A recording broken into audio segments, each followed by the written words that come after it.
La vacance de pouvoir à la tête de la Banque des États de l'Afrique centrale, occasionnée par la fin du mandat de Abbas Mamatoli, ainsi que d'autres réajustements à opérer à la tête de quelques institutions communautaires, sont le mobile de cette session extraordinaire de chefs d'État de la CEMAC.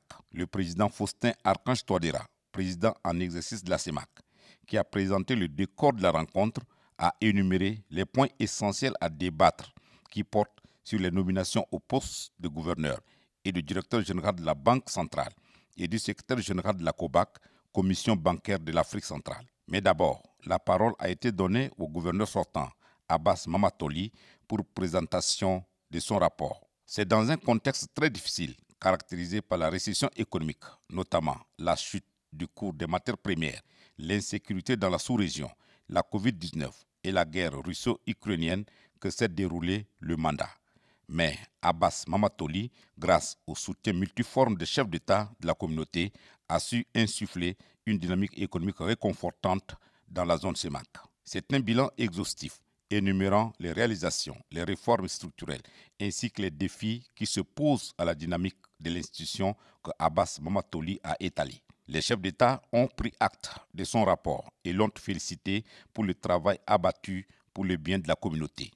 De quoi émerveiller le chef de l'État, général Mahamat Idriss Déby Itno, qui a proposé la candidature de Abbas Mamatoli à ses pairs pour le poste de président de la Banque africaine de développement.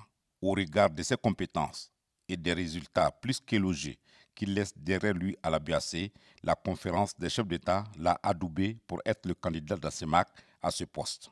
Sur ce, les chefs d'État se sont retrouvés à huis clos pour procéder aux nominations du nouveau gouverneur, du directeur général de la Banque centrale et du secrétaire général de la COBAC. Selon le principe de rotation au poste de responsabilité en vigueur dans les pays membres, le poste de gouverneur revient à la République centrafricaine qui a proposé Yvon Sana Bangui et dont la nomination a été actée par les chefs d'État. La direction générale de la Banque centrale revient au Tchad qui a proposé Mahamat Djibril Souleymane, également acté par la conférence.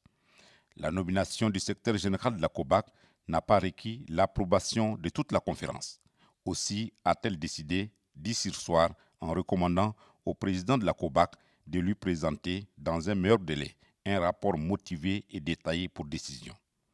En attendant, c'est la Centrafrique qui continue à assurer ce poste en dépit du principe de non-cumul des responsabilités à la tête des institutions de la CEMAC par un même pays.